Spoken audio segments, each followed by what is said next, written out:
என்னை அதிகமாய் தைரியப்படுத்தின ஒரு சத்தியத்தை தான் நாளில உங்களிடத்துல நான் பகிர்ந்து கொள்ள போறேன். எல்லாருடைய வாழ்க்கையிலையும் துக்கத்தை நம்ம சந்திப்போம், அப்படிதானே? எல்லாருடைய வாழ்க்கையிலையும் கவலைகள் வரும். சில துயரங்களை நம்முடைய வாழ்க்கையில நம்ம என்ன செய்வோம்? சந்திப்போம். ஏதோ விதத்துல ஒரு சில நேரத்துல நம்முடைய அன்பான உறவுகள் நம்மளை விட்டு போகும்போது இந்த துயரங்கள் இருக்கும். ஒரு சில நேரத்துல நம்ம எதிர்பார்த்திருக்கவே மாட்டோம். அந்த எதிர்பாராத சம்பவங்கள் நம்ம வாழ்க்கையில நடக்கும்போது அந்த துக்கம் நம்ம என்ன செய்யும்? ஆழ்த்தும். சில நேரங்கள்ல நம்ம நினைச்ச காரியங்கள் நடக்காத போது, அப்ப கூட துக்கங்கள் நம்ம என்ன செய்யும்? நம்மை மேற்கொள்ளும். அனுதின வாழ்க்கையில சில போராட்டங்களை நம்ம சந்திப்போம்.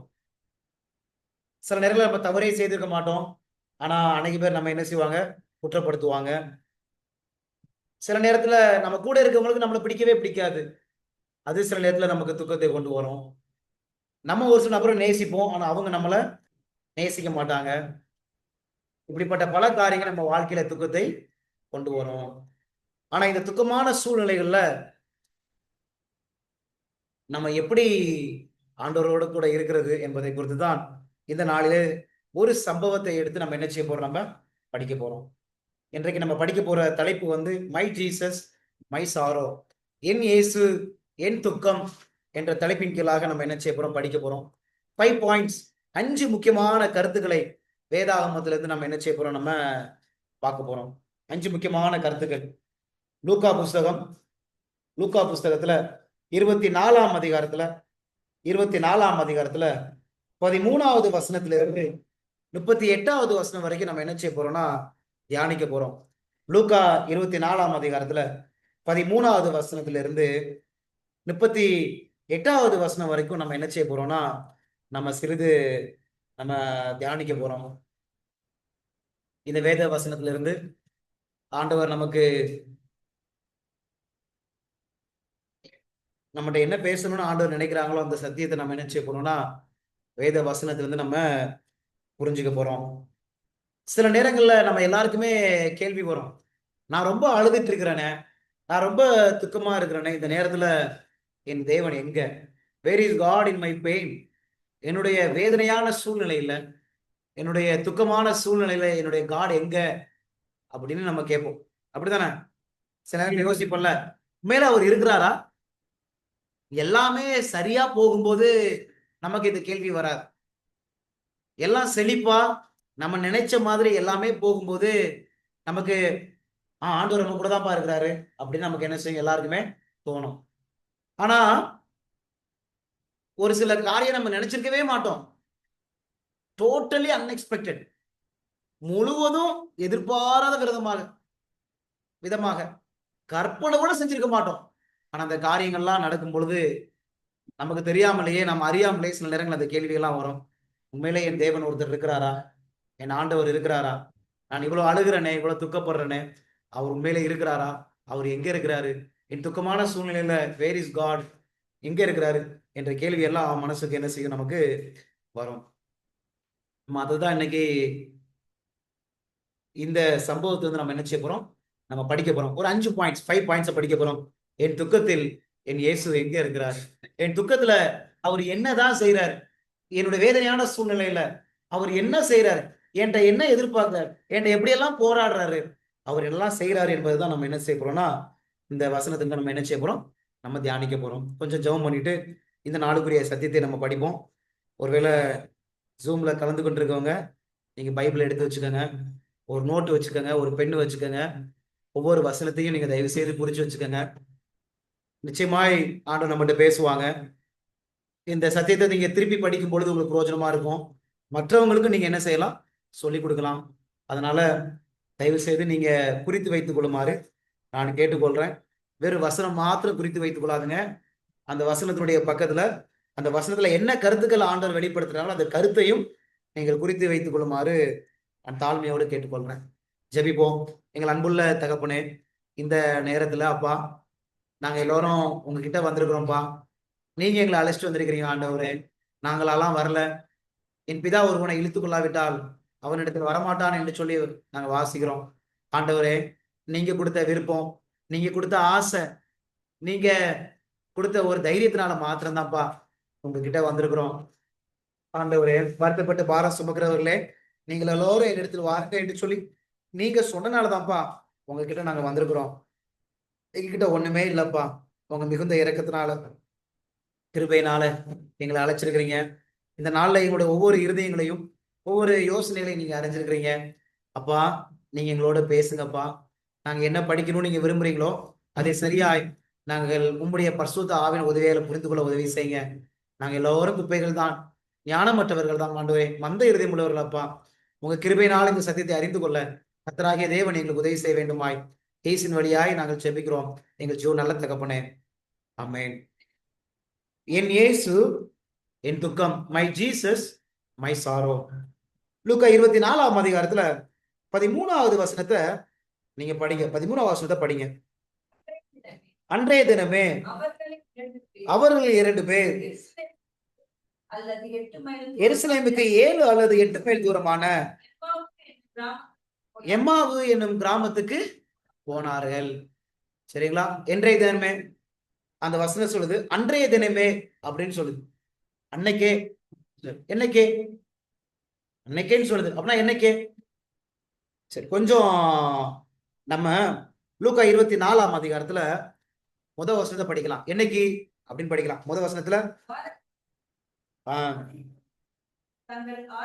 தாங்கள் ஆயத்தம் பண்ணின தந்தவர்களை அவர்கள் எடுத்துக்கொண்டு வேறு சில ஸ்திரீகளோட கூட கல்லறையில் எடுத்துட்டு வந்தார்கள். சரிங்களா? வாரத்தின் முதலாம் நாள் குறித்து, அதிகாலை குறித்து அங்க பேசப்படுகிறது. சரிங்களா? அப்ப வாரத்தின் முதலாம் நாள்ல தான் இந்த சம்பவம் என்ன செய்யுது, நடக்குது. 13வது வசனத்துல அன்றைய தினமே என்று சொன்னா அது என்னைக்கு? அந்த வாரத்தின் முதலாவது நாள்ல இயேசுவானவர் உயிர் தெழுந்த அந்த நாள்ல தான் இந்த சம்பவம் என்ன செய்யுது, நடக்குது. அன்றைய தினமே அவர்களில் 2 பேர் எருசலேமுக்கு 7 அல்லது 8 மைல் தூரமான எம்மாவு என்னும் கிராமத்துக்கு அவங்க என்ன செஞ்சாங்க, போனாங்க அப்படின்னு இந்த வசனம் சொல்லுது. அன்றைய தினமே அவர்களில் 2 பேர் அப்படின்னு வருது. எவர்களில் 2 பேர்? அவர்களில் அப்படின்னு எவர்கள் கொஞ்சம் நம்ம பார்க்கலாமா? இப்ப 9வது வசனம் படிங்களா? கல்லறையை விட்டு திரும்பி போய் இந்த சங்கதிகள் எல்லாவற்றையும் 11 ஒருவர் மற்ற எல்லாருக்கும் அறிவித்தார்கள். சரி, யார் இவங்க? யார் இவங்க? அதாவது இந்த சம்பவத்தை நீங்க எல்லாருக்கும் தெரியும், அதனால நான் மேல இருந்து வாசிக்கல. லூக்கா 24ஆம் அதிகாரத்துல இருந்து. இப்ப வாரத்தின் முதலாம் நாள்ல அதிகாலையில ஸ்திரீகள் என்ன செய்ய, கல்லறைக்கு போறாங்க. அங்க என்ன நடந்துச்சு? கல்லறையை அடித்திருந்த கல்லு புரட்டி தள்ளப்பட்டிருக்குது. அப்படித்தானே? கல்லு புரட்டி தள்ளப்பட்டிருக்கு. அந்த சமயத்துல யார் பேசுறாங்க? தூதர்கள் என்ன செய்யறாங்க? பேசுறாங்க. என்ன சொல்றாங்க? அவர் இங்க இல்ல. 6வது வசனத்துல அவர் இங்க கிடையாது, அவர் என்ன செஞ்சுட்டாரு, உயிர் தெழுந்துட்டாரு அப்படின்னு சொல்றாங்க. உடனே இந்த ஸ்திரீகள் எல்லாருமே என்ன செய்யறாங்க, இந்த சங்கதிகள் எல்லார்ட்டையும் யார்கிட்ட போய் சொல்றாங்க? அந்த வசனம் சொல்லுது 11 மற்ற எல்லாருக்கும் அறிவிச்சாங்க. அப்ப 11 சீஷர்கள் மாத்திரம் இல்ல, இன்னும் ஒரு சில பேர் என்ன செஞ்சாங்க, இருந்தாங்க. சரிங்களா? இப்ப 10வது வசனம், இவைகளை அப்போஸ்தலருக்கு சொன்னவர்கள் யார் சொன்னாங்க? மகதலேனா மரியாளும், யோவன்னாலும், யாக்கோபின் தாயாகிய மரியாளும், இவளுடனே இருந்த மற்ற ஸ்திரீகளுமே அப்படின்னு. ஆனா 11வது வசனத்துல பாருங்க, இவங்க நம்பினாங்களா? இவர்களுடைய வார்த்தைகள் அவர்களுக்கு வீண் பேச்சாக தோன்றினபடியால் அவர்கள் இவைகளை நம்பவில்லை. உடனே 12வது வசனம், பேதுருவோ எழுந்திருந்து கல்லறை இடத்துக்கு ஓடி அதற்குள்ளே குனிந்து பார்க்கையில் சீலைகள் தனிப்பட வைத்திருக்க கண்டு சம்பவித்ததை குறித்து தன்னில் ஆச்சரியப்பட்டு கொண்டு போனான். இப்ப படிங்க, அன்றைய தினமே அவர்களில் 2 பேர் இருக்குதா? அப்ப யார் இவங்க எல்லாருமே? இவங்க எல்லாருமே இயேசுவ நன்றாக அறிஞ்சவங்க, இயேசுவோட கூட இருந்தவங்க. உங்களுக்கு புரியுதுங்களா? அப்ப இவங்க தான் அன்றைய தினம் என்ன செய்யறாங்க, எருசலேமுக்கு 7 அல்லது 8 மைல் தூரமான எம்மாவு என்னும் கிராமத்துக்கு இவங்க என்ன செய்யறாங்க, போறாங்க. உங்களுக்கு புரிஞ்சா? என்னைக்கு போறாங்க? அன்றைய தினமே, இன்றைய தினமே, வாரத்தின் முதலாவது நாள்ல ஏசப்பா உயிர்த்தெழுந்த அந்த நாடு. யார் இவங்க? இயேசுவை நன்றாக அறிஞ்சவங்க, ஏசப்பாவை பின்பற்றினவங்க. சரிங்களா? இவங்க தான் அவங்க. சரி, இப்ப இவங்க 17வது வசனத்துல இவங்க எப்படி போனாங்க அப்படின்னு, எப்படிப்பட்ட சூழ்நிலையில இருக்கிறாங்கன்னு பாருங்க. சூழ்நிலையில verse 17ல, அப்பொழுது அவர் அவ்வளவுதான். verse 17ல அவங்க எப்படி எப்படி இருக்காங்களாமா? சரியாமா? என்னென்ன கண்டுபிடிச்சிட்டோம் நம்ம இப்ப? என்னைக்கு? வாரத்தின் முதலாம் நாள், உயிர்த்தெழுந்த நாள் 1. யார் இவங்க? அதை கண்டுபிடிச்சாச்சு. இப்ப இவங்க எப்படி இருக்கிறாங்க? பாயிண்ட் நம்பர் 3ல எப்படி இருக்கிறாங்க அப்படின்னா, இவங்க துக்க முகமுள்ளவங்களா இவங்க என்ன செய்யறாங்க? இருக்கிறாங்க. நம்ம இப்ப இன்னும் வெறும் இன்ட்ரோடக்ஷன் தான் பார்த்துட்டு இருக்கிறோம். அந்த 5 பாயிண்ட்ஸ்குள்ள இன்னும் வரல. சரிங்களா? இது என்னைக்கு இது நடக்குது? யார் இவங்க? இவங்க எப்படி இருக்கிறாங்க? துக்க முகமா நடக்கிறாங்க. இப்ப என்ன துக்கம் இவங்களுக்கு அப்படின்னு பார்க்க போறோம். என்ன துக்கம் அப்படின்னு பார்க்க போறோம். சரிங்களா? 20வது வசனம் 21வது வசனம் படிக்கலாம். அங்க என்ன துக்கம்? நம்முடைய பிரதான ஆசிரியரும் அதிகாரிகளும் அவரை மரண ஆக்கினைக்கு உட்படுத்தி சிலுவையில் அறைந்தார்கள். அவரே இஸ்ரவேலை மீட்டு ரட்சிப்பவர் என்று நாங்கள் நம்பி இருந்தோம். இவைகள் சம்பவித்து 3 நாள் ஆயிற்று அப்படின்னு. சரி, நீங்க சொல்லுங்க, ஏன் துக்கம் அவங்களுக்கு அப்படின்னா? முக்கியமான அந்த பாயிண்ட் என்ன அப்படின்னா, நாங்க ஒருத்தரை நம்பி இருந்தோம்ப்பா. யார? ஏசப்பா. அந்த வசனம் சொல்லுது, 21வது வசனம், அவர் இஸ்ரவேலை மீட்டு ரட்சிப்பார் என்று நாங்கள் நம்பி இருந்தோம் அப்படின்னு சொல்றாங்க. ஏதாவது பாயிண்ட் கிடைக்குதா? நாங்க நம்பி இருந்தோம்ப்பா, இவர் எங்களை எப்படியாவது ரட்சித்துருவார், நாங்க நம்பி இருந்தோம்ப்பா, அந்த காரியம் நடக்கலப்பா, அதனால நாங்க துக்கமுகமா இருக்கிறோம். நம்ம லைஃப்ல நம்ம நம்பி இருப்போம்ல, நம்ம வாழ்க்கையில நான் நம்பி இருந்தேன் எப்படியாவது ஒரு வீடு கட்டணும், நான் நம்பி இருந்தேன் எப்படியாவது என் பிள்ளைங்களுக்கு ஒரு கல்யாணம் பண்ணி வச்சிடணும், நான் நம்பி இருந்தேன் எப்படியாவது ஒரு நல்ல வேலைக்கு நான் போயிடணும், நான் நம்பி இருந்தேன் என்னுடைய பெற்றோர்களுக்கு நல்ல காரியங்களை நான் செஞ்சிடணும், நான் நம்பி இருந்தேன் நானும் என் மனைவியும் கடைசி நாள் வரைக்கும் நான் உயிரோடி நாங்க இருக்கணும் அப்படின்னு நான் என்ன செஞ்சேன்? நம்பி இருந்தேன். இப்ப இந்த வசனம் சொல்லுது, இஸ்ரவேலை மீட்டு ரட்சிப்பார் என்று நாங்க நம்பி இருந்தோம், நாங்க நம்பி இருந்தோம். ஆனா ஆனா என்ன நடந்துச்சு அப்படின்னா, அவரை சிலுவையில அறைஞ்சிட்டாங்க. நாங்க நம்பி இருந்தோம் இந்த நபரோட நானு என்னுடைய வாழ்நாள் முழுவதும் பயணிப்பேன் அப்படின்னு நான் நம்பி இருந்தேன். ஆனா அந்த நபர் என்ன செஞ்சிட்டாங்க? மரிச்சு போயிட்டாங்க.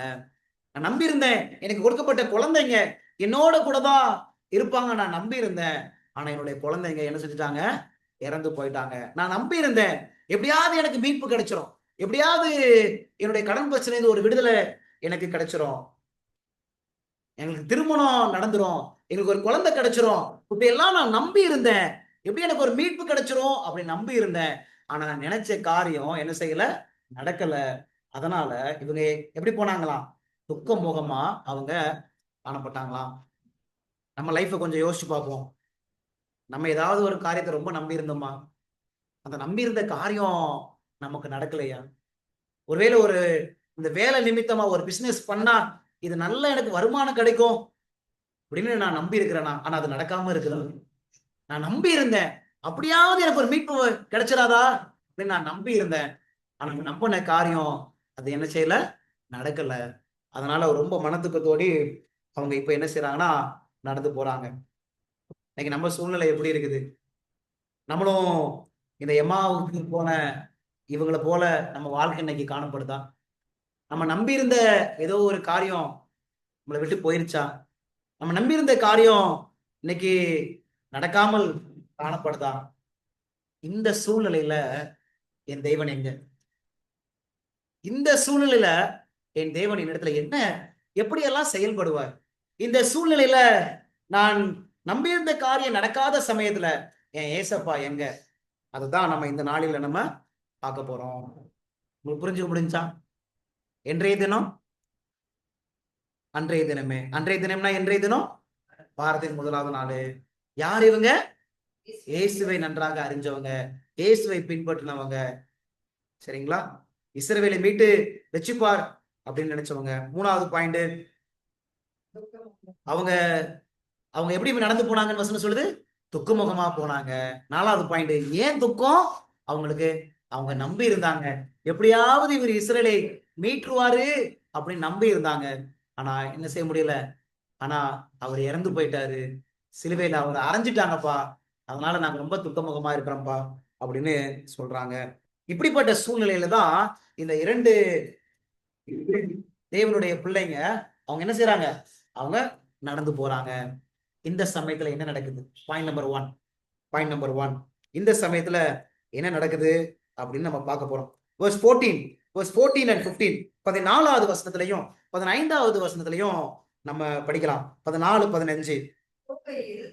இந்த வர்த்தமானங்கள் யாவையும் குறித்து அவர்கள் ஒருவரோடு ஒருவர் பேசிக் கொண்டார்கள். போகையில் இந்த வர்த்தமானங்கள், எந்த வர்த்தமானங்கள்? எதை குறித்து அவங்க பேசிட்டு போறாங்க? அன்றைக்கு காலையில என்னென்ன நடந்துச்சோ அந்த ஸ்திரீகள் இவங்கள்ட்ட போய் சொல்லிட்டாங்க, அப்படித்தானே? அப்ப இவங்க நடந்து போகும்போது எந்த காரியத்தை குறித்து பேசிட்டு போறாங்க? ஏசப்பா உயிர்த்தெழுந்த காரியத்தை குறித்து, இயேசுவை குறித்து அவங்க என்ன செஞ்சுட்டு இருக்காங்க? பேசிக்கொண்டே போறாங்க. என்னடா, கல்லறையில கல்லு தள்ளப்பட்டிருக்குதான். ஸ்திரீகள் வந்து சொல்றாங்க, பேதுரு போய் பார்த்தாரு, அங்க சீலைகள் மட்டும்தான் இருக்குது, ஆனா இயேசுவை காணோம் அப்படின்னு சொல்லிட்டு இயேசுவை குறித்து அவங்க என்ன செஞ்சுட்டு இருக்கிறாங்க? பேசி கொண்டிருக்கிறாங்க. அப்ப எருசலேம்ல இருந்து எவ்வளவு தூரம்? 7 அல்லது 8 மைல் தூரம் எம்மாவு என்னும் கிராமத்துக்கு போற வழியில யாரை குறித்து பேசுறாங்க? இயேசுவை குறித்து பேசுறாங்க. நம்ம லைஃப்ல நம்ம டிராவல் பண்ணும்போது யாரை குறித்து பேசுவோம்? அங்க இருக்கிற கடலை மிட்டாய், அந்த ட்ரெயின்ல வரக்கூடிய ஒப்பட்டு, அங்க வரக்கூடிய சமோசா, அங்க வரக்கூடிய வடை, அங்க வரக்கூடிய இட்லி, தோசை, முக்கியமா லால்பாக் ட்ரெயின்னால எல்லாம் ஸ்பெஷல் இருக்கும். ஆனா இவங்க பாருங்க, 7 அல்லது 8 மைல் தூரம் யாரை குறித்து பேசிட்டு போறாங்க? ஏசப்பா குறித்து பேசிட்டு போறாங்க. 2 பேரும் சேர்ந்துட்டாங்கன்னா அவங்க யாரை குறித்து பேசிட்டு போறாங்க? ஏசப்பா குறித்து பேசிட்டு போறாங்க. நம்ம 2 பேரும் சேர்ந்துட்டோம். 2 பேரும் சேர்ந்த உடனே போன வாரம் நம்ம என்ன பைபிள் ஸ்டடி படிச்சோம் அதை குறித்து பேசுறோமா? இல்லடா, அந்த டியூஸ்டேயோட கான்வர்சேஷன் முடிஞ்சிச்சான், திருப்பி அடுத்த வாரம் தான் ஆரம்பிக்குதான். பாத்தீங்களா? யாரெல்லாம் ஏசப்பா ஒரு பார்த்துருக்கிறாங்களோ அவங்க டிராவல் பண்ணும்போது யாரை குறித்து பேசுவாங்க? ஜீசஸ் குறித்து பேசுவாங்க. சில பேரு இந்த டிராவலு கூட டிவி உள்ள பஸ்ஸுக்குள்ள ஏறிடலாம், நல்ல சினிமா பாட்டு உள்ள பஸ்ஸுக்குள்ள ஏறிடலாம். ஏன்னா அதை ரசித்துட்டே போயிடலாம்ப்பா, டைமே தெரியாதுப்பா. இப்ப என்னவாயிருது?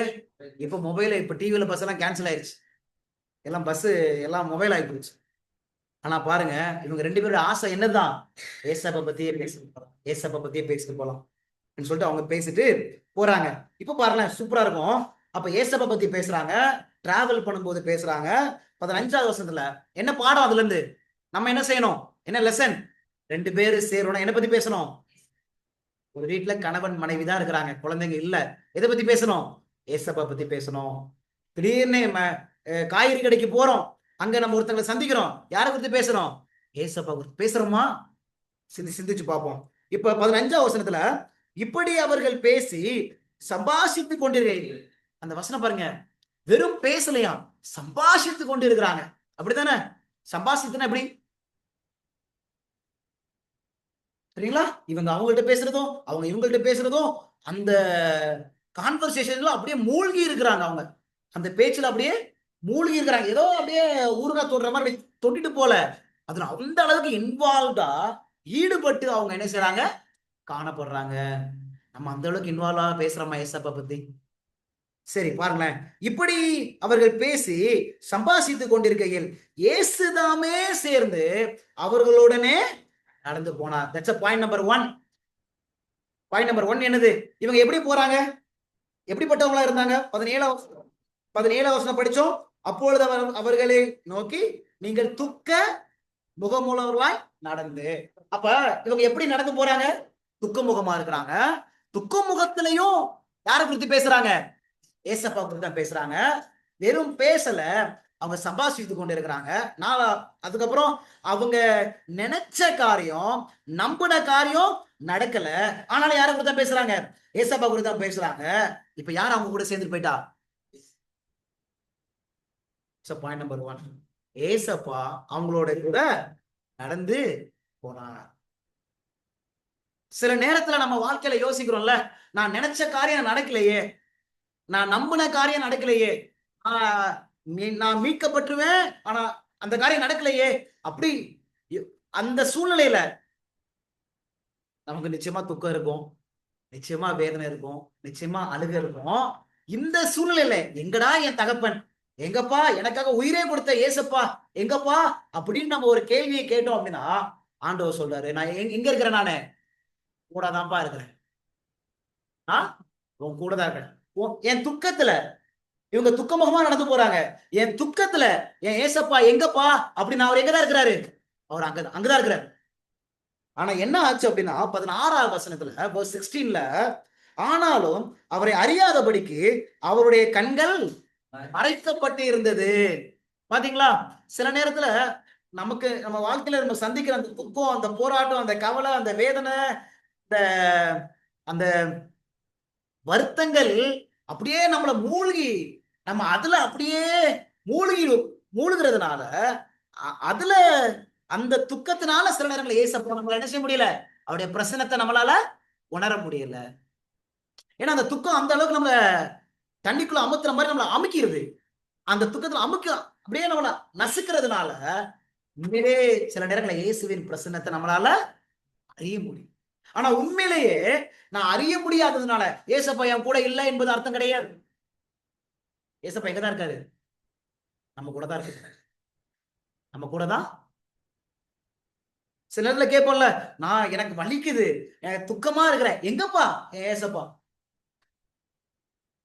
நமக்கு சில நேரம் அந்த வேதனை அதிகமா இருக்கிறதுனால அவரை அறிய முடியாம இருக்கிறோம். ஆனா அவரு, என் பிள்ளைங்க வேதனைப்படுறாங்களே, என் பிள்ளைங்க துக்கப்படுறாங்களே, அதனால அவர் எந்த தகப்பன் தன்னுடைய பிள்ளைங்க கதறும் போது, துக்கப்படும் போது கொஞ்சம் தூரத்துல இருந்துக்குவோம் அப்படின்னு நினைப்பாங்க. நான் பெங்களூர் இருக்கிறேன், எனக்கு ஏதாவது ஒரு பிரச்சனைனா எங்க அம்மா அப்பா அவங்க மதுரையில் இருக்கிறாங்க, அடுத்த நிமிஷம் அடுத்த நாள் வந்து நிற்பாங்க. எந்த பெற்றோராலையும் தாங்க முடியாது, அப்படித்தானே? யாருக்கு தாங்க முடியும்? என் பிள்ளை அழுகுறான், வேதனையில இருக்கிறான், துக்கமா இருக்கிறான், கண்டிப்பா தாங்க முடியாது. அப்ப பரலோகத்தின் தகப்பன் அவருடைய அன்புக்கு அளவே இல்லை, நித்திய அன்பு அப்படின்னு சொல்லுது. அப்ப என்னுடைய துக்கத்துல, என்னுடைய வேதனையில அவர் மாத்திரம் எப்படி ஹாயா சிங்காசனத்துல உட்கார்ந்து இருப்பாரு? சில நேரங்கள்ல நம்ம தேவன் அப்படியெல்லாம் பிக்சர் பண்ணிடுறோம்.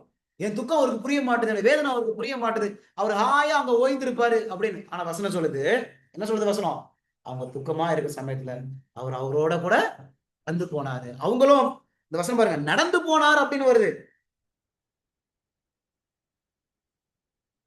சரிங்களா?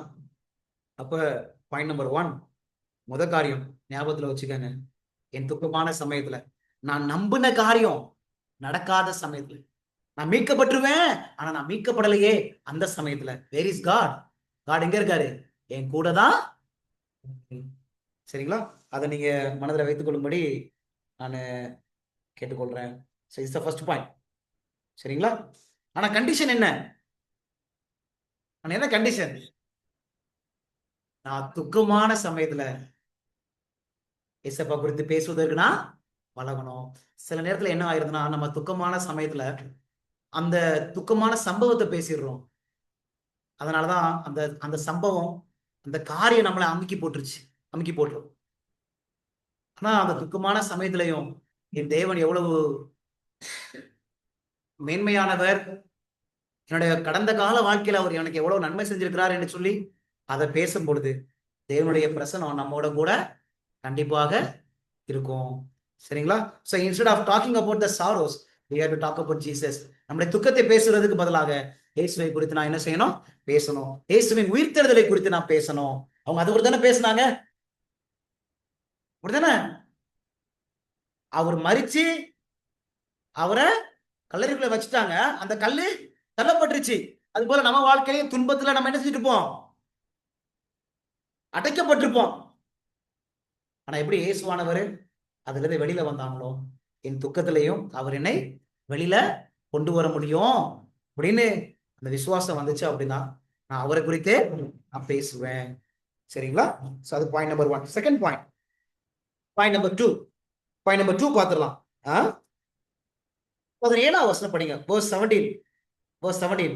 17ஆம் வசனம் படிங்க. துக்க முகம் உள்ளவர்களாய் நடந்து ஒருவருக்கு ஒருவர் சொல்லிக் கொள்கிற காரியங்கள் என்னவென்று கேட்டார். அங்க பாருங்களேன், ஏசப்பா கேக்குறாரு, என்னப்பா நீங்க துக்க முகம் உள்ளவர்களா நீங்க போறீங்கப்பா, நீங்க ஒருவர் என்னப்பா பேசிக்கிறீங்க?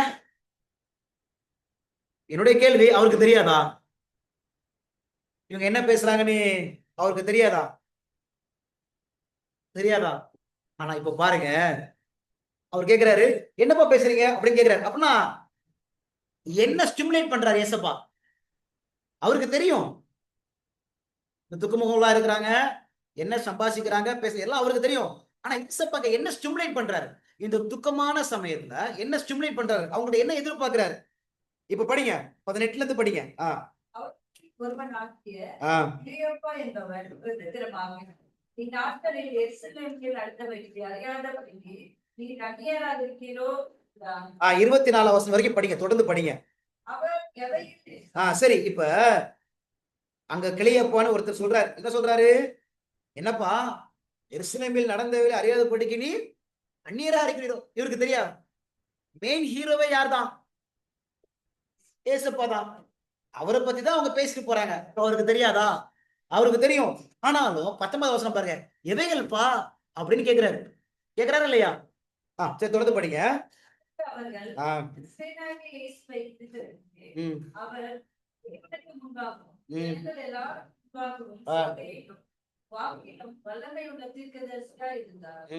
நம்முடைய பிரதான ஆசாரியரும் அதிகாரிகளும் அவரை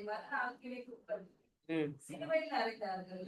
அவர் இஸ்ரவேலை விட்டு ரட்சிப்பவர் என்று நாங்கள் நம்பியிருந்தோம். ஆகிறது. ஆனாலும் சில ஸ்திரீகள் அதிகாலமே கல்லறையிலிருந்து போல் அவருடைய சரீரத்தை காணும்போது திருப்பி வந்து அவர் உயிரோடு இருக்கிறார் என்று சொன்ன தேவதூதரை தரிசித்தோம் என்று சொல்லி எங்களை பிரமிக்க பண்ணினார். அப்பொழுது எங்களிலே சிலர் கல்லறைகளுக்கு போய் ஸ்திரீகள் சொன்னபடியே கண்டார்கள். அவரையோ காணவில்லை என்றார்கள். சொல்லிட்டாங்களா இல்லையா? இப்ப ஏசப்பா கேக்குறாங்க, என்ன கேக்குறாரு? என்னப்பா என்னப்பா பேசிட்டு போறீங்க அப்படின்னு கேக்குறாரு.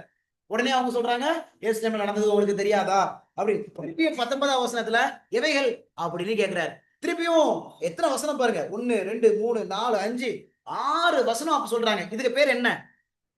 என்ன அவங்களை ஸ்டிமுலேட் பண்ற? அவருக்கு தெரியும். தெரிஞ்சாலும் என்ன அவங்களை ஸ்டிமுலேட் பண்றாரு ஏசப்பா? ஸ்டிமுலேட் பண்றதுன்னா என்ன? அவங்களை ஸ்டீர் பண்றாரு. அப்படியே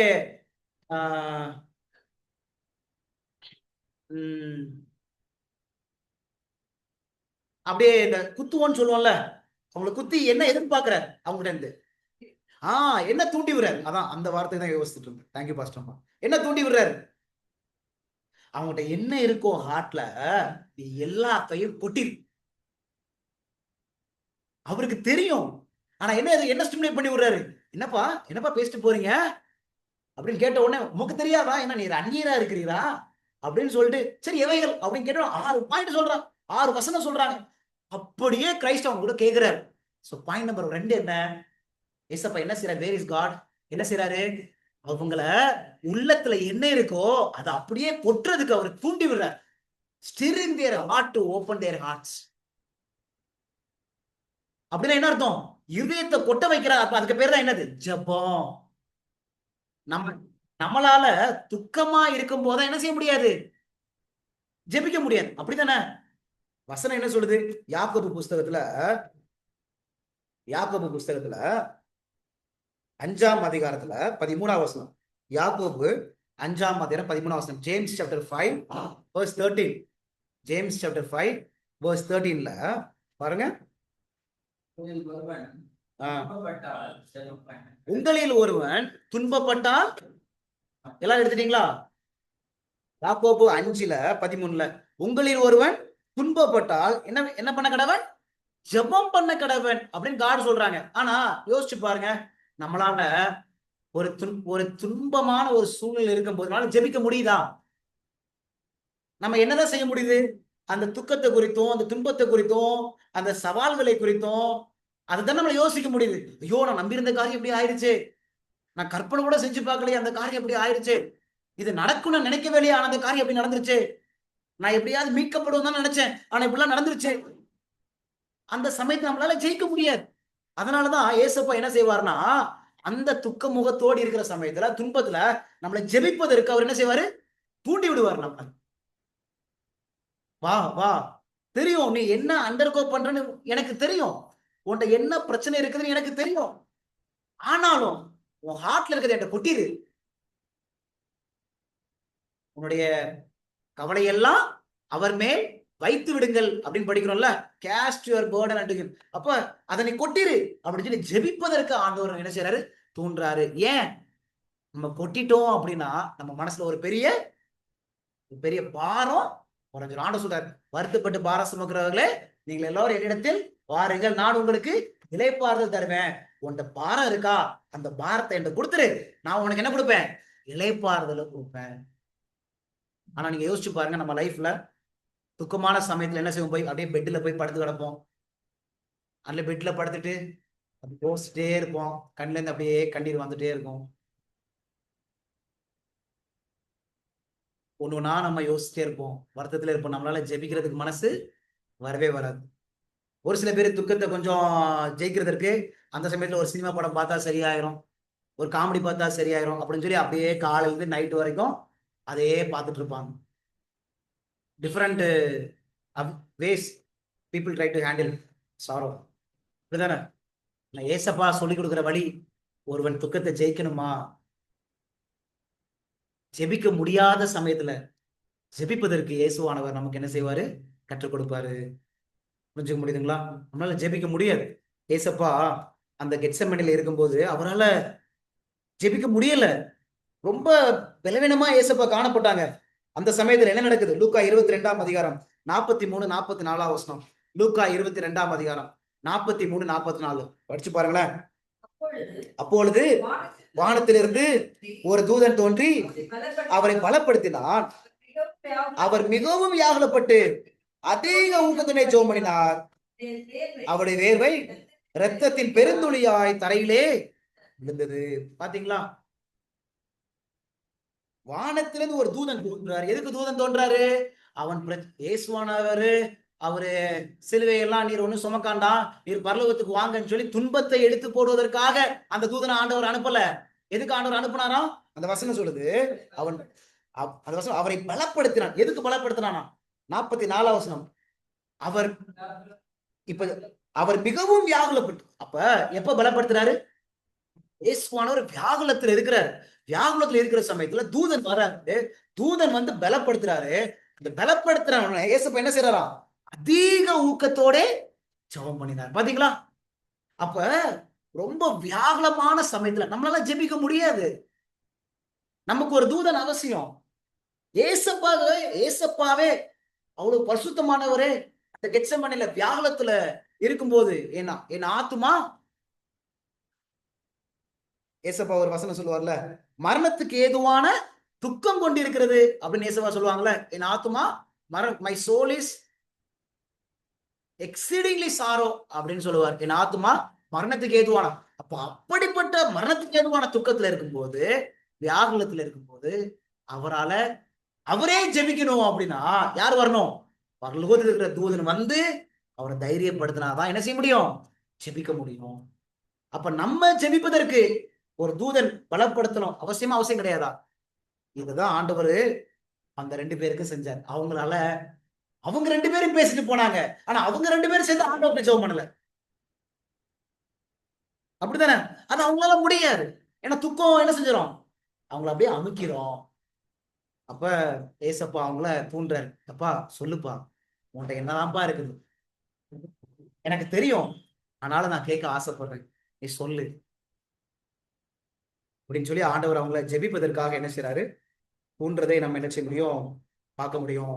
அப்ப நம்ம வாழ்க்கையிலையும் துக்கமான சூழ்நிலையில, நம்ம நம்பிக்கொண்டிருந்த காரியம் நடக்காத சூழ்நிலையில ஆண்டவர் எதுக்கு போராடுவாரு, எப்படியாவது என் பிள்ளைங்களை ஜெபிக்க வச்சிடணும், எப்படியாவது என் பிள்ளைங்க அவன் இருதயத்தெல்லாம் அந்த சமயத்துல கொட்டிடணும், அவன் மனசுல என்னென்ன இருக்கோ எல்லாமே எல்லாத்தையும் கொட்டிடணும். கோபம் இருக்கா, அதையும் கொட்டிடணும். ஆண்டவர் மேல வருத்தம் இருக்கா, அதையும் கொட்டிடணும். ஆண்டவரை பிடிக்காம அந்த சமயத்துல ஆண்டவரை பிடிக்காம இருக்கா, அதையும் கொட்டிடும். சில நேரத்துல நான் இதை அடிக்கடி சொல்லுவேன், பிரேயர் வந்து ஏதோ ஸ்டைல்ல பண்றது பிரேயர் கிடையாது. ஸ்டைல்ல எப்படி எல்லா சமயத்திலயும் ஆண்டவரே ஸ்தோத்திரம், ஆண்டவரே ஸ்தோத்திரம், ஆண்டவரே ஸ்தோத்திரம், ஆண்டவரே நீங்க என்னோட கூட இருக்க ஆண்டவரே, என்னை வழி நடத்துறீங்க ஆண்டவரே, உமக்கு நன்றி ஆண்டவரே அப்படின்னு சொல்லிட்டு ஹார்ட்டுக்கும் அதுக்கும் சம்பந்தமே இருக்காது. ஹார்ட்ல வேற ஒண்ணு இருக்கும், ஆனா லிப்ஸ்ல வேற ஒண்ணு போயிட்டே இருக்கும். அது ஜெபம் கிடையாது. இதை நான் அடிக்கடி சொல்றது. சரி, மீண்டும் அந்த வசனத்தை வாசிக்கிறேன். ஜெபம்னா என்ன? ஜெபம்னா என்ன? யோனா 4ஆம் அதிகாரத்துல, யோனா 4ஆம் அதிகாரத்துல முத வசனம், 2வது வசனம், 3வது வசனம். ஜெபம்னா என்ன? இதை ஞாபகம் வச்சுக்கோங்க. ஏன்னா இந்த துக்கமான சமயத்துல நம்ம ஸ்டைலா ஜெபம் பண்ணணும். இந்த ஸ்டைல் அப்படின்னா நீங்க தப்பா புரிஞ்சுக்காதுங்க. அதாவது நம்ம ஒரு ரெகுலரா நம்ம இப்படிதான் ஜெபம் பண்ணணும் நம்ம பண்ணி வச்சிருப்போம். அந்த வார்த்தை எல்லாம் அப்படியே ஆவிக்குரிய ரீதியில இருக்கும். அப்படியே பிப்ளிக்கல் லாங்குவேஜ்ல ஜெபம் பண்ணிட்டு இருப்போம். ஆனா துக்கமான சமயத்துல அப்படிலாம் ஜெபம் பண்றது சாத்தியமா? நமக்கு எவ்வளவு வலி இருக்கும், எவ்வளவு வேதனை இருக்கும். நான் 3 லட்சம் செலவு பண்ணேன் சர்ஜரிக்கு, ஆனாலும் எங்க அம்மா தவறிட்டாங்க. காலையில ஜெபம் பண்ணிட்டு போனேன், ஆனா அங்க விபத்தாயிருச்சு. எவ்வளவு வேதனை இருக்கும், வலி உள்ளத்துல. ஆனா அந்த சமயத்துல போயிட்டு பரலோகத்தின் தகப்பனே, நீர் என்னோட கூட இருந்தீர், என்னை வழி நடத்தினீர், உமக்கு நன்றி ஆண்டவரே, ஸ்தோத்திர ஆண்டவரே, அந்த சமயத்துல வாக்கு தத்தத்தெல்லாம் சொல்லி ஜெபம் பண்ணிட்டு நமக்கு ரிலீஃப் கிடைச்சிருமா இருதயத்துல இருந்து? இங்க ஒருத்தர் எப்படி ஜெபம் பண்றாரு பாருங்க. நான் அடிக்கடி என்ன ரொம்ப வியந்த ஜெபம், யோனா 4ஆம் அதிகாரத்துல 1, 2, 3வது வசனம். இவர் எப்படி ஜெபம் பண்ணாரு பாருங்களேன். யோனாவுக்கு இது மிகவும் சரி. எது விசனமா இருந்துச்சு? யோனாக்கு இங்க மனசு கஷ்டமாயிருச்சு. எது கஷ்டம் அப்படின்னா, ஆண்டவர் வந்து நினைவே அழிப்பேன்னாரு, ஆண்டவர் இப்ப அழிக்கல. அப்ப யோனாக்கு யோனா நினைச்ச காரியம் நடக்கல. எமாவுக்கு போற வழியில அதே சம்பவம் தானே. அவங்க நினைச்ச காரியம் நடக்கல. அவங்க என்ன நினைச்சாங்க, எப்படியாவது இயேசப்பா என்னை ரட்சித்துருவாரு, எங்களை மீட்டுருவாரு, இந்த ரோமர்களின் அடிமைத்தனத்துல எங்களை காப்பாத்துருவாரு நினைச்சாங்க. இப்ப யோனா என்ன நினைச்சாரு, நினைவே அழிஞ்சு போயிரும்பா, அது வந்து அசிரியர்கள், இஸ்ரவேலருக்கு எதிரிகள் தான் அந்த நினைவே, இங்க ஒளிஞ்சாங்கப்பா, செத்து போயிருவாங்கப்பா அப்படின்னு யோனா நினைச்சாரு. ஆனா அந்த காரியம் நடக்கல. உடனே பாருங்க வசனம், மிகவும் விசனம், அவன் கடுங்கோபம் கொண்டு பயங்கர கோபப்பட்டார். இப்ப நம்ம யார்கிட்ட பேசுவோம் ஜெஸ்ஸி? கடுங்கோபம் யார்கிட்ட பேசுவோம்? மிகவும் விசனம், பயங்கர விசனம், மனசு விசனம் அப்படின்னா ரொம்ப துக்கம், ரொம்ப வருத்தமாயிருச்சு, கோபம் அப்படியே உச்சிக்கு மேல போகுது. யார்கிட்ட பேசுவோம் நம்ம அந்த டைம்ல? பக்கத்துல யாரெல்லாம் மாற்றமோ எல்லாரும் போச்சு, அப்படிதானே? ஆனா யோனாட்ட எனக்கு பிடிச்ச காரியம் என்ன தெரியுமா? வாசிக்க 2ஆம் வசனத்துல, கர்த்தரை நோக்கி, கிரேட் லெசன்ஸ், கிரேட் லெசன்ஸ். எப்பெல்லாம் நம்ம மிகவும் விசனமா இருக்கிறோம், கடும் கோபம், அப்படியே கணவர் மேல கோபம் வரும் பாருங்க. சில நேரத்துல நமக்கு மனைவி மேல எல்லா தப்பையும் லிஸ்ட் போடுவோம். அந்த சமயத்துல, இந்த சமயத்துல யார்கிட்ட ஜெபம் பண்ணணும்? கர்த்தரை நோக்கி. ஓ, நம்ம நினைப்போம் நம்ம காலையில எழும்பினாதான்ப்பா நம்ம ஆண்டோட ஜெபம் பண்ணணும். நம்ம ஒண்ணு வச்சிருக்கோம் பாருங்க, காலைல எழுந்திரிச்சா ஜெபம் பண்ணணும், மத்தியானம் ஜெபம் பண்ண, சாயந்தரம். இந்த கோபமான சமயத்துல ஆண்டவர்கிட்ட பேசக்கூடாது. கேள்விப்பட்டிருக்கீங்களா இந்த மாதிரிலாம்? நானும் கேள்விப்பட்டிருக்கிறேன். எப்ப ஆண்டவர்கிட்ட பேசும்போது பயபக்தியா பேசணும், கரெக்ட் தான், நான் தப்புன்னு சொல்ல வரேன். ஆனா இந்த கோபமான சமயத்துல கோபமான ஆண்டோட பேசக்கூடாதுப்பா, நீ ரொம்ப அன்பா ரொம்ப மரியாதையா ஆண்டோட பேசணும் அப்படின்னு. ஆனா யோனா எப்ப ஜெபம் பண்றாரு? பயங்கர கோபம். அப்ப பாருங்க, கர்த்தரை நோக்கி விண்ணப்பம் பண்ணி, கர்த்தாவே, இங்க பாருங்க, இவர் ஸ்டைலா ஜெபம் பண்றாரா, எப்படி ஜெபம் பண்றாருன்னு பாருங்க. நான் என் தேசத்தில் இருக்கும் போதே நான் இதை சொல்லவில்லையா? சரி, இது நிமித்தமே நான் முன்னமே தர்ஷிக்கு ஓடி போனேன். நீர் இரக்கமும் மனமுருக்கமும் நீடிய சாந்தமும் மிகுந்த கிருபையும் உள்ளவரும் தீங்குக்கு மனஸ்தாகப்படுகிறவருமான தேவன் என்று அறிவேன். இப்போ பாருங்க, இப்போதும் கர்த்தாவே, என் பிராணனை என்னை விட்டு எடுத்துக்கொள்ளும், நான் உயிரோடு இருக்கிறதே பார்க்கலாம் சாகிறது நலமா இருக்கும். என்னங்க ஜெபம் ரூபனையா? எப்படி இப்படிலாம் ஜெபம் பண்ணிருக்கோமா? நம்ம துக்கமான சமயத்துல இப்படி எல்லாம் பேச மனசு வருமா வராது? நம்ம நினைச்ச காரியம் நடக்கல, நம்ம நினைச்சு கூட பார்க்கல, அந்த காரியம் நடக்கும்போது இந்த மாதிரி ஜெபிக்க மனசு வருமா வராதா? செத்து போறதே நலம் அப்படின்னு தோணுமா தோணாதா? ஆனா அந்த சமயத்திலையும் அந்த ஹார்ட்டையும் காட்டை போய் எக்ஸ்போஸ் பண்ணணும். என் மனசுல நான் செத்து போனா நல்லா இருக்கும் அப்படின்னு தோணுதா? அதை போய் ஆண்டோட போய் சொல்லு. நமக்குள்ளே சொல்லிட்டு இருக்க கூடாது, நம்ம யார்கிட்டயும் சொல்லக்கூடாது. யார்கிட்ட போய் சொல்லணும்? அதுதான் உண்மையான ஜெபம். நம்ம அந்த சூழ்நிலை எப்படி போய் ஜெபம் பண்ணிட்டு இருப்போம்? சில பேருக்கு நமக்கு ஜெபம்னா இருதயத்துல என்ன இருக்கிறதோ அதை கொட்டுறதான் உண்மையான ஜெபம்.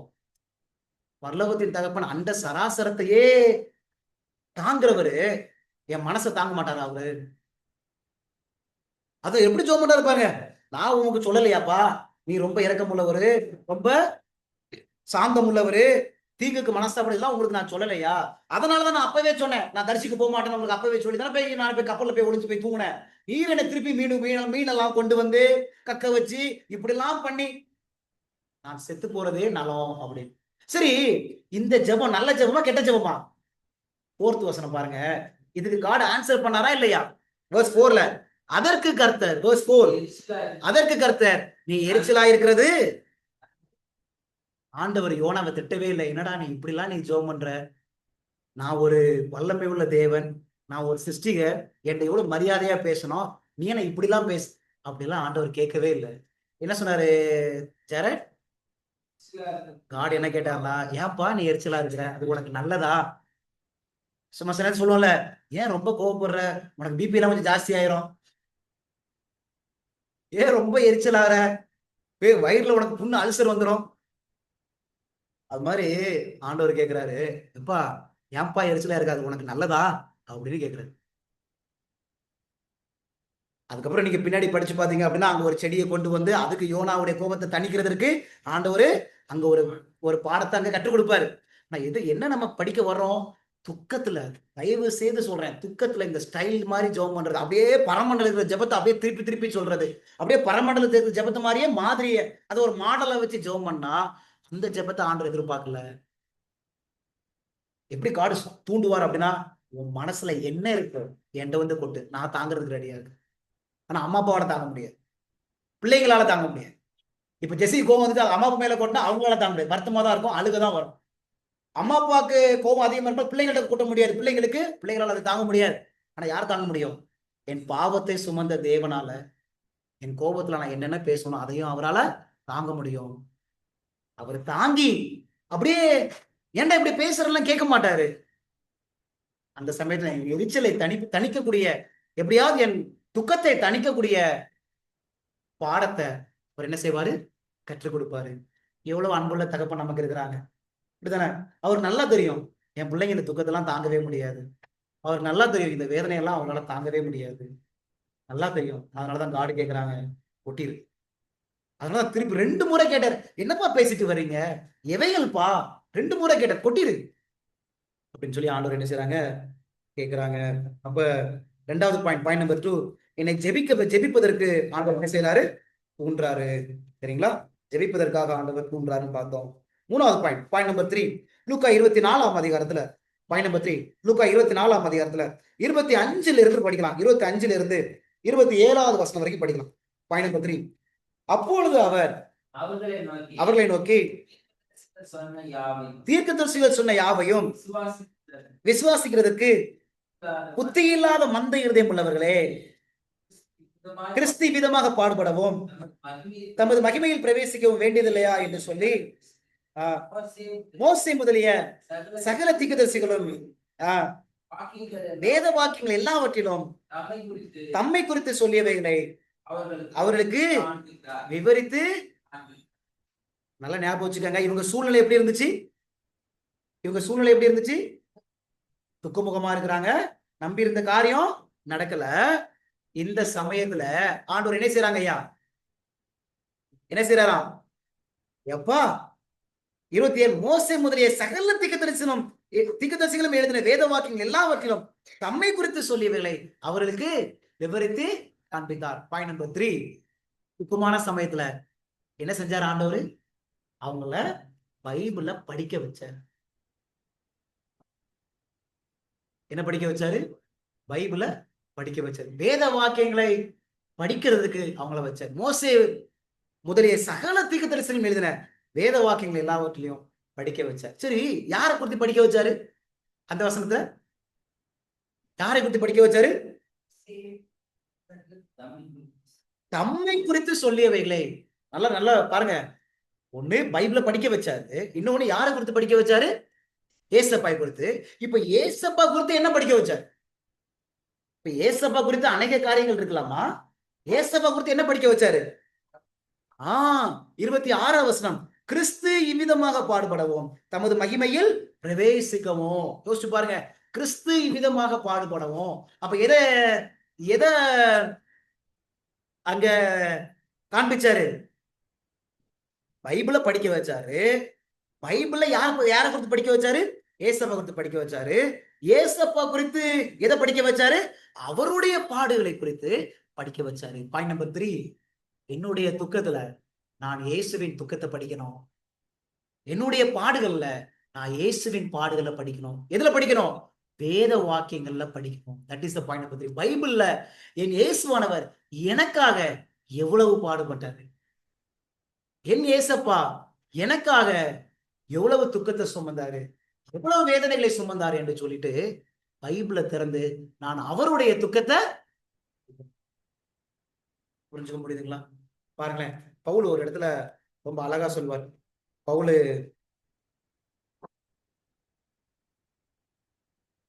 கொரிந்தியர் புஸ்தகம் 2 கொரிந்தியர் புஸ்தகம் 4ஆம் அதிகாரம் 8வது வசனம், 9வது வசனம், 10வது வசனம். 2 கொரிந்தியர் 4ஆம் அதிகாரம் 8வது வசனம், 9வது வசனம், 10வது வசனம் பாருங்களேன். நாங்கள் எப்பக்கத்திலும் நெருக்கப்பட்டோம், ஒடுங்கி போகிறதில்லை, கலக்கமடைந்தும் மனமுறிவடைகிறதில்லை, துன்பப்படுத்தப்பட்டும் கைவிடப்படுகிறதில்லை, கீழே தள்ளப்பட்டும். பாருங்க, இந்த வசனம் ரொம்ப முக்கியமான வசனம் பிள்ளைங்களா. பாருங்க, 2 கொரிந்தியர் 4ஆம் அதிகாரம் 8, 9, 10. பாருங்க, பவுல் சொல்றாரு, நாங்க எப்பக்கத்திலும் நெருக்கப்பட்டோம், நாங்க ஒடுங்கி போகிறது கிடையாது, கலக்கம் அடைந்தோம் மனமுறிவு அடைகிறது கிடையாது, துன்பப்படுத்தப்பட்டும் கைவிடப்படுகிறது இல்ல, கீழே தள்ளப்பட்டும் நாங்க மடிந்து போகிறது கிடையாது. நான் யோசிச்சேன், எப்படிப்பா இவரால முடிஞ்சு, எப்படிப்பா இவரால முடிஞ்சு. அடுத்த வசனம் பாருங்க, 10வது வசனத்துல சொல்றாரு பாருங்க, கர்த்தராகிய இயேசுவுடைய ஜீவனம் எங்கள் சரீரத்தை விளங்கும்படிக்கு இயேசுவின் மரணத்தை எப்பொழுதும் எங்கள் சரீரத்தில் எப்படிமா முடிஞ்சிச்சு? எப்படி முடிஞ்சிச்சு அவரால? இயேசுவின் மரணத்தை எப்பொழுதும் சுமந்து திரிகிறோம். அப்படின்னா என்ன அர்த்தம்? எப்பொழுதுமே இயேசுனுடைய பாடுகள், அவர் மரணம் தான் அவங்க தியானமாகவே இருந்துச்சு. அதனாலதான் எப்பக்கத்திலும் அவன் நெருக்கப்பட்டோம் ஒடுங்கி போகிறது இல்ல, கலக்கம் அடைஞ்சும் மனமுறிவு அடைகிறது இல்ல, துன்பப்படுத்தப்பட்டும் அவங்க கைவிடப்படுகிறது இல்ல, கீழே தள்ளப்பட்டோம் அவங்க மடிந்து போகிறது இல்ல. புரிஞ்சுங்களா பிள்ளைங்களா? இப்ப நம்ம துக்கத்துல நம்ம துக்கத்தை மாத்திரம் பார்த்துட்டே இருந்தோம் அப்படின்னா நம்மளால அந்த துக்கத்தை தாங்க முடியாது. ஆனா இயேசுவானவர் எனக்காக எவ்வளவு துக்கப்பட்டிருக்காருன்னு சொல்லி வேதத்தை திறந்து நான் வாசிச்சேன் என்று சொன்னா எனக்கு என்ன கிடைக்கும்? எனக்கு பலன் கிடைக்கும். பலன் கிடைக்கும். சில நேரத்துல நான் இதை ரொம்ப யோசிப்பேன். இப்ப நம்ம கூட ஒருத்தங்க ஒரு 60 வருஷம் பயணிக்கிறாங்க, நம்ம கூட வாழ்ந்துட்டாங்க, 60 வருஷம் 40 வருஷம் 70 வருஷம் 30 வருஷம் நம்ம கூட இருக்கிறாங்க. அவங்க பிரியும் போது நம்மளால என்ன செய்ய முடியல? தாங்கவே முடியாது. ஏன்னா ஒவ்வொரு காரியமும் நமக்கு ஞாபகம் வரும், ஒவ்வொரு சின்ன சின்ன செயலும் ஞாபகம் வரும், அவங்க நமக்காக எடுத்த ஒவ்வொரு தியாகம் ஞாபகம் வரும், நமக்காக அவங்க செய்த உதவிகள் நமக்கு என்ன செய்யும்? ஞாபகம் வரும். நம்ம மேல அவங்க வச்ச அன்பு எல்லாமே நமக்கு என்ன செய்யும்? ஞாபகம் வரும்.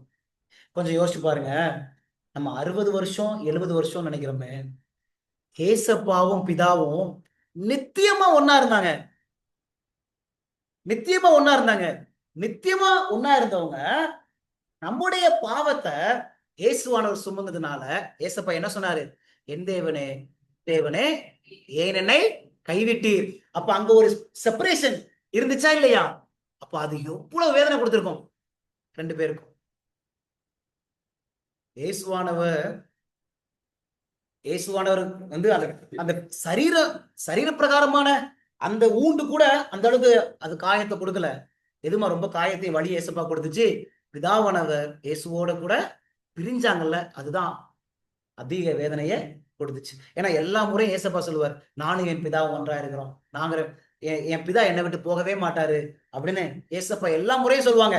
ஆனா சிலுவையில் தொங்கும் போது என் தேவனே ஏன் என்னை கைவிட்டீர். அப்ப 60 வருஷம் 70 வருஷத்துக்கு நமக்கு அவ்வளவு வேதனைகள் துக்கம் இருக்குது அப்படின்னா அவங்க நித்தியமா ஒன்னா இருந்தவங்க. அப்படித்தானே? புதிய ஏற்பாடு வர்றதுக்கு முன்னாடி 4000 வருஷம், அந்த 4000 வருஷம் ஒன்னா இருந்தாங்களா இல்லையா? பரலோகத்துல லூசிபர் இருக்கும்போது நமக்கு எவ்வளவு வருஷம் தெரியல, கொஞ்சம் வருஷம் வச்சுக்கோங்க. லூசிபர் உண்டாக்குறதுக்கு முன்னாடியே அவங்க ஒன்னா இருந்தாங்க. இவ்வளவு வருஷங்கள் ஒன்னா இருந்துட்டு அந்த சிலுவையில நம்முடைய பாடுகளை சுமக்கும் போது பிதா பிரியும் போது இயேசு கிறிஸ்துக்கு எவ்வளவு வேதனை கொடுத்திருக்கும். அப்படித்தானே? மரணத்தை மரணத்துக்கு அவர் ஒப்பு கொடுக்கும் போது அது எவ்வளவு பெரிய வேதனை அது நம்ம அவருக்கு பிதாவுக்கும் கொடுத்திருக்கிறோம், ஏசப்பாவுக்கும் கொடுத்திருக்கிறோம். அந்த துக்கத்தை நம்ம புரிந்து கொள்ளும் போதுதான் நமக்கு நம்முடைய துக்கம் ஒண்ணுமே இல்லை, நம்முடைய பாடுகள் ஒண்ணுமே இல்லை அப்படின்னு நமக்கு ஒரு ஆறுதல் கிடைக்கும். நமக்காக நம்முடைய பாடுகளை காட்டிலும் இயேசுவானவர் எவ்வளவு பாடுகளை சகிச்சாரே அப்படின்னு நமக்கு என்ன செய்யும்? நமக்கு ஒரு ஆறுதல் கிடைக்கும். பவுல போல நாமும் எப்பக்கத்துல நெருக்கப்பட்டாலும் நம்ம ஒடிஞ்சு போக மாட்டோம், மனமுறிவு அடைய மாட்டோம். கலக்கம் அடைஞ்சும் நம்ம மனமுறிவு அடைய மாட்டோம். Last 2 points. 4th பாயிண்ட், லூக்கா 24ஆம் அதிகாரத்துல 28, 29 படிங்க. 28, 29. அத்தருணத்தில் தாங்கள் போகிற கிராமத்துக்கு சமீபமானார்கள். அப்பொழுது அவர் அப்புறம் போகிறவர்களை போல அவர்கள் அவரை நோக்கி, நீர் எங்களுடனே தங்கியிரும், சாயங்காலம் ஆயிற்று, பொழுது போயிற்று என்று அவரை வருந்தி கேட்டுக்கொண்டார்கள். அப்பொழுது அவர் அவர்களுடைய தங்கும்படி உள்ளே போனார். Point number 4. இது வரைக்கும் அவர் எப்படி அவங்களோட போறாரு? கூட நடந்து போறாரு. அது வெளியவா உள்ளேயா? வெளியில அவங்களோட நடந்து போறாரு. ஆனா இப்ப அவருக்கு ஜெபிக்க அவங்கள வைக்கிறாரு, வேத வசனத்தை குறித்து அவங்கள இயேசுனுடைய பாடுகளை குறித்து சொல்ல வைக்கிறாரு. இப்ப கடைசியில அவர் எங்க போயிட்டாரு? உள்ளே தங்கும்படி போனார். இப்ப எது க்ளோஸ்? ரொம்ப உங்களுக்கு புரியுதா அந்த வசனம்? உள்ளே தங்கும்படி உள்ளே போனார். அப்ப நம்ம துக்கமான சமயத்துல, வேதனையான சமயத்துல ஒரு பாசிங் கஸ்டா கிரைஸ்ட் இருக்க மாட்டாங்க. உங்களுக்கு புரியுதுங்களா? ஒரு பாசிங் கஸ்டா ஏதோ நம்மள அப்படியே பார்த்துட்டு அப்படி போறக்கூடிய ஒரு விருந்தினரா ஜீசஸ் இருக்க மாட்டாங்க. நம்மளோட தங்கக்கூடிய ஒரு நபரா ஜீசஸ் இருப்பாங்க. உங்களுக்கு புரியுதுங்களா? நம்ம நினைச்ச காரியம் நடக்கலையே, நான் நம்பி இருந்த காரியம் எல்லாம் போயிருச்சு, துக்கமா இருக்கிற அந்த சமயத்துல கிரைஸ்ட் அப்படியே நம்ம அப்படியே கூட அப்படியே தட்டி கொடுக்குற நபரா நம்ம கூட இருக்க மாட்டாங்க. எப்படி இருப்பாங்க? நம்மளோட கூட ஸ்டே பண்ணக்கூடிய, தங்கும்படி, அப்படித்தான வசனம் சொல்லுது. இப்போ நம்மளோட கூட தங்கக்கூடிய நபரா ஜீசஸ் என்ன செய்வாங்க? இருப்பாங்க. புரிஞ்சுக்க முடியுதுங்களாமா? நம்ம ஜீசஸ் எப்படிப்பட்ட இருப்போம்? அப்படி நம்ம துக்கப்படும் போது அப்படியே தூரமா இருந்து வாட்ச் பண்ணிட்டே இருக்கிறவரா? இல்ல. என்ன சொல்லுது? என்ன சொல்லுது? அவரு ரொம்ப க்ளோஸா, ரொம்ப நெருங்கி எனக்குள்ளாக தங்க வேண்டும் என்று ஆசைப்படக்கூடிய தேவன். எப்ப? நான் அழுது கொண்டிருக்கிற அந்த சூழ்நிலை எனக்குள்ளாக என் கூடவே இருக்கணும். நான் அப்படியே போயிடக்கூடாது. என் பிள்ளை அழுதுட்டு இருக்கிறான், நான் அவன் கூட தங்கணும், அவன் கூட இருக்கணும் அப்படின்னு சொல்லி என்னோட கூட இருக்கக்கூடிய ஒரு தெய்வன். சரிங்களா? அப்ப 4வது பாயிண்ட் எழுதிட்டீங்களா? 4வது பாயிண்ட், என்னோட கூட தங்கும்படி உள்ளே, என்னோட கூட தங்கக்கூடிய தேவன், உள்ளே வரக்கூடிய தேவன். First point with, 4th point இன்னு. First point, he was traveling, Jesus was traveling with them, but இங்க வந்தா he was staying in them. சரிங்களா? அவங்களுக்கு உள்ளாக, அவங்களோடு தங்கக்கூடிய தேவனாக என்ன செய்யறாரு? இருக்கிறாரு. சரிங்களா? அப்ப வேர் இஸ் காட் அப்படின்னு ஒரு கேள்வி, எங்கப்பா என் தேவன் என் துக்கத்துல அப்படின்னு நம்ம கேட்கிறோம் அப்படின்னா, நம்ம ஆண்டவரை சரியா புரிஞ்சுக்கல. இத சத்தியம் நமக்கு சரியா தெரியல. என் தகப்பனை குறித்து எனக்கு தெரியல. என்னோட கூட இருக்கக்கூடிய தேவன் அல்ல, என் கூட நெருங்கி ஜீவிக்கக்கூடிய தேவன், என்னோட தங்கக்கூடிய தேவன் அவர் இருக்கிறாரு அப்படின்னு இந்த சத்தியம் நமக்கு விளங்கும் போதுதான், இல்ல அவர் என் கூட தான் இருக்கிறாரு, என் கூட தான் தங்குறாரு அப்படின்னு நம்ம என்ன செய்வோம்? நம்ம புரிஞ்சுக்குவோம். காட் இல்ல, துக்கத்துல என் கூட இல்ல, அவர் எங்க இருக்காரு அப்படின்னு கேட்கிறோம் அப்படின்னா, அவர் இன்னும் சரியா புரிஞ்சுக்கல. அதுதான் இப்போ கடைசி point, point number 5. Point number 5. சரிங்களா? இப்ப இவங்களுடைய கண்கள் வந்து திறக்கப்பட்டுருச்சு. 31ஆம் வசனத்துல verse 31ல, அப்பொழுது அவருடைய கண்கள் திறக்கப்பட்டு அவரை அறிந்தார்கள், உடனே அவர் அவர்களுக்கு மறைந்து போனார் அப்படின்னு இந்த வசனம் சொல்லுது. இப்ப இவங்க எங்க போய் சொல்லிட்டாங்க? இப்ப இவங்க எல்லாம் போயிட்டு 35ல 33 verse 33, அந்நேரமே எழுந்திருந்து எருசலேமுக்கு திரும்பி போய் 11 அவரோட கூட இருந்தவர்களும் கூடியிருக்கிறதை கண்டு, கர்த்தர் மெய்யாகவே உயிர்த்தெழுந்து சீமானுக்கு தரிசனமானார் என்று அவர்கள் சொல்லை கேட்டு, வழியில் நடந்தவைகளையும் அவர் அப்பத்தை பிற்கையில் தாங்கள் அவரை அறிந்து கொண்டதையும் விவரித்து சொன்னாங்க. சொல்லிட்டாங்களா இல்லையா? சரி, சொல்றாங்க. 36 முக்கியமான பாயிண்ட். இவைகளை குறித்து அவர்கள் பேசிக் கொண்டிருக்கையில் இயேசு தாமே அவர்கள் நடுவே நின்று உங்களுக்கு சமாதானம் என்றார். Point number 5. என்ன வந்துருச்சு? பீஸ். என்ன வந்துருச்சு? இதுல வாட் இஸ் பீஸ்? இதுல வாட் இஸ் பீஸ்? சமாதானம் என்ன இந்த வசனத்துல? சமாதானமா அப்படின்னா பிரசன்ஸ் ஆஃப் ஜீசஸ். இயேசுவின் பிரசனம் தான் சமாதானம். நம்ம சமாதானம் வேணும் என்று சொல்லி சமாதானத்துக்கு பின்னாடி போகக்கூடாது. சமாதானம் வேணும்னா இயேசுவினுடைய பிரசனத்துக்காக நம்ம இயங்கணும். இயேசுவின் பிரசனம். இப்ப அந்த வசனம் சொல்லுது, அவர்கள் நடுவே நின்று உங்களுக்கு சமாதானம் என்றார். அப்ப பீஸ்னா என்னது? சமாதானம்னா என்ன? இயேசுவானவர் நமக்கு நடுவுல வந்துட்டாரா, அதுவே என்னதுதான் சமாதானம். அதனாலதான் அவருக்கு ஒரு பேர் இருக்குல்ல. என்னென்ன பேர் இருக்கு அவருக்கு? சமாதானத்தின் தேவன் அப்படின்னு நம்ம சொல்றோம்ல. சமாதானத்தின் தேவன் அப்படின்னு சொல்றோம்ல. உங்களுக்கு புரியுதுங்களா? சரிங்களா? இப்ப நமக்கு ஒரு தேவன் அந்த துக்கமான சமயத்துல சமாதானத்தை கொடுக்க முடியுமா? முடியாதா? ஆனா அந்த சமாதானத்தை கொடுக்கணும். யாரை நம்ம அந்த சமயத்துல தேடணும்? சமாதானத்துக்கு பின்னாடி போக கூடாது. ஐயோ எனக்கு சமாதானம் இல்லையே, துக்கம் இல்லையே, ஏசப்பா நமக்குள்ள வந்துட்டாரா, நமக்கு என்ன கிடைச்சிரும்? சமாதானம் கிடைச்சிரும். சரிங்களா? அவர் 37, 38ல அவர்கள் கலங்கி பயந்து ஒரு ஆவியை காண்கிறதாக நினைத்தார்கள். 38 அவர் அவர்களை நோக்கி, நீங்கள் ஏன் கலங்குறீர்கள்? நீங்கள் ஏன் கலங்குறீர்கள்? உங்க இருதயம் ஏன் சந்தேகப்படுது அப்படின்னு ஆண்டவர் என்ன செஞ்சாங்க? கேட்டாங்க. சரிங்களா? அப்ப ஏசப்பா நம்ம துக்கமான சமயத்துல அவர் எப்படியெல்லாம் செயல்படுறாரு என்பது உங்களுக்கு புரியுதா? எப்படி செயல்படுறாருன்னு பார்த்தோம். பாயிண்ட் நம்பர் 1ல எப்படி செயல்படுறாரு? அவர் என்னோட கூட நடக்கக்கூடிய தேவன். துக்கமான சமயத்துல என்னோட கூட நடக்கக்கூடிய தேவன். பாயிண்ட் நம்பர் 2ல என்ன படிச்சோம் நம்ம? அவர் என்னை ஜெபிப்பதற்காக தூண்டிவிடக்கூடிய தேவன், ஏவக்கூடிய தேவன். 3வது பாயிண்ட் என்ன படிச்சோம்? என்னை வேத வசனத்துல கிறிஸ்துவின் பாடுகளை குறித்து படிப்பதற்கு உதவி செய்யக்கூடிய தேவன். அதுக்கு என்னை தூண்டுவார். பைபிளை திறந்து இயேசு குறித்து படி, இயேசு உனக்காக செய்த பாடு, உனக்காக அவர் பட்ட பாடுகளை படி என்று சொல்லி ஏவக்கூடிய ஒரு தெய்வன். 4வது பாயிண்ட், என்னோட கூட தங்கக்கூடிய தேவன், எனக்குள்ளாக தங்கக்கூடிய தேவன். 5வது பாயிண்ட், அவர் பிரசனத்தினால எனக்கு சமாதானத்தை கொடுக்கக்கூடிய தேவன். அவருடைய பிரசனத்தினால, through his presence he grants me peace. அவருடைய பிரசனத்தினால நான் அந்த கலங்கி இருக்கக்கூடிய சூழ்நிலையில, துக்கமா இருக்கக்கூடிய சூழ்நிலையில எனக்கு எதை கொடுக்கக்கூடிய தேவன்? எனக்கு சமாதானத்தை கொடுக்கக்கூடிய தேவன்.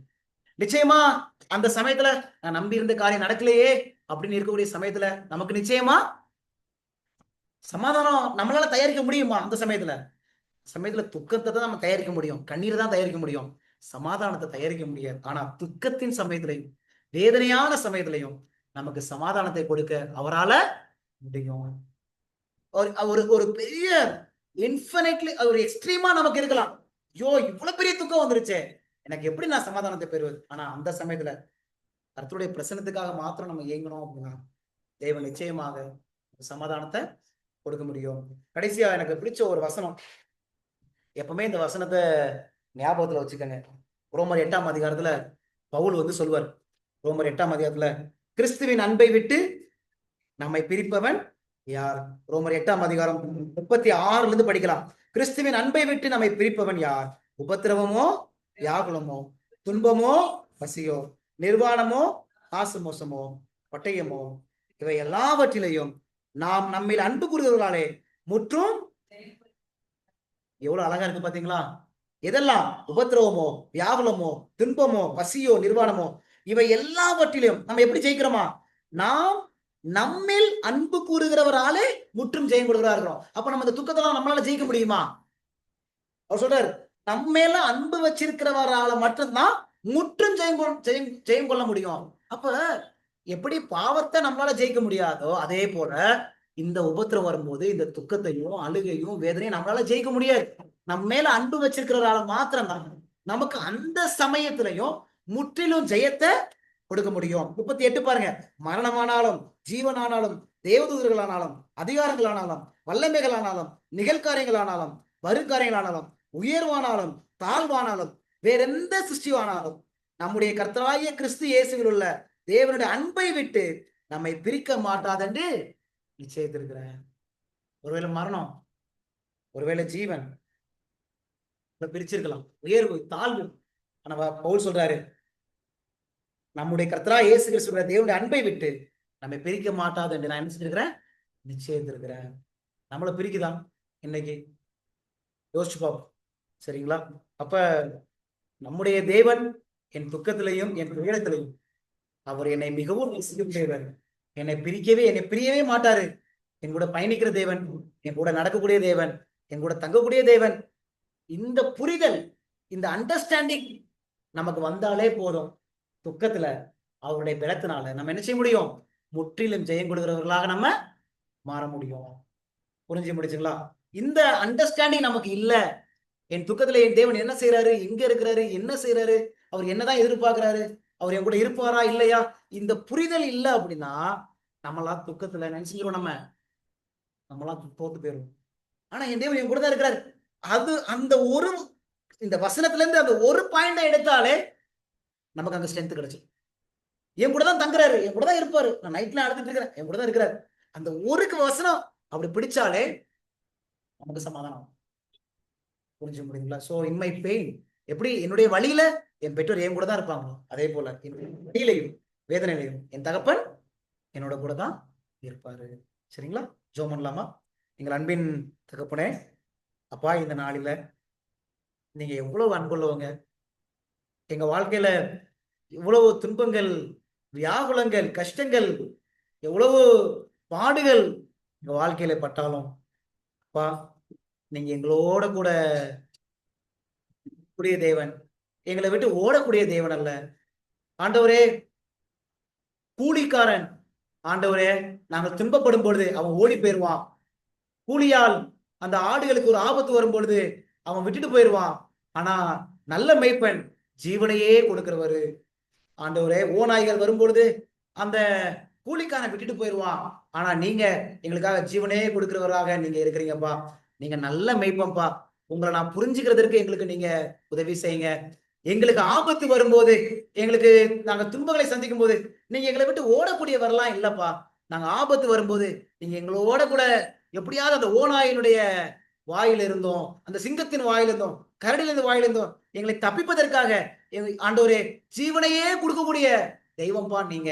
அது சரியாய் புரிஞ்சுக்கிறதற்கு எங்களுக்கு உதவி செய்யும் ஆண்டவரே. மேய்ப்பன் எப்போதுமே ஆடுகளுக்கு முன்னாடிதான்ப்பா நடப்பாரு. ஏன்னா ஆடுகளுக்கு வரக்கூடிய அந்த ஆபத்துகளை முதலாவது மேய்ப்பன் சந்திக்கணும். ஆடுகளை எப்படியாவது பாதுகாக்கணும் என்று சொல்லி போராடக்கூடிய நல்ல மேய்ப்பன்பா நீங்க. உங்களை ஒருபோதும் நாங்க சந்தேகிச்சிடக்கூடாது. நாங்க ஒருபோதும் நாங்க சோர்ந்து போயிடக்கூடாது. நாங்க வீழ்ச்சி அடைஞ்சிடக்கூடாது.